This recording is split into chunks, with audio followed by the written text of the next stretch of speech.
ప్రత్యేక కార్పొరేషన్ తీసుకొచ్చి ఆర్యవైశ్యులు మరింత అభివృద్ధి చెందేలా కృషి చేస్తామన్నారు ఏపీ సీఎం చంద్రబాబు. పశ్చిమ గోదావరి జిల్లా పెనుగొండలో కన్యకా పరమేశ్వరి అమ్మవారిని దర్శించుకున్న ఆయన ప్రభుత్వం తరపున పట్టు వస్త్రాలు సమర్పించారు. ఈ సందర్భంగా సమాజానికి ఆర్యవైశ్యులు చేస్తున్న సేవలను కొనియాడారు సీఎం చంద్రబాబు.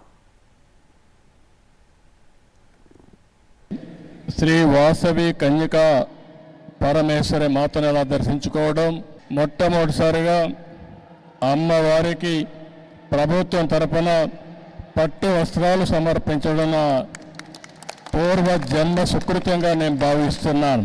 సమాజంలో కష్టపడి పనిచేసేవారు, తెలివితేటలతో పనిచేసేవారు ఆర్యవైశ్యులు. నీతి నిజాయితీగా వ్యాపారం చేస్తారు. అందుకే ఆర్యవైశ్యుల కోసం కార్పొరేషన్ పెట్టి మీ తెలివితేటలు ఉపయోగించి మిమ్మల్ని కూడా వ్యాపారస్తులుగా తయారు చేయాలని తెలుగుదేశం పార్టీ ముందుకు వచ్చామని చెప్పి కూడా నేను మీకు తెలియజేస్తున్నా. భవిష్యత్తులో ఇంకా ఎక్కువ చేస్తాం. కన్యకా పరమేశ్వరి తల్లి మనకు అండగా ఉంటుంది. ఆ ఆశీస్సులు ఉంటాయి. తప్పకుండా మీ అందరికీ న్యాయం జరుగుతుంది. ఈ ప్రభుత్వం మీది, ఈ ప్రభుత్వం మనది. నేను ఒకటే చెప్తున్నాను, మీ అందరినీ సుఖ సంతోషాలతో చూడడమే ఈ ప్రభుత్వం యొక్క ధ్యేయం అని చెప్పి కూడా నేను మీకు తెలియజేస్తున్నా.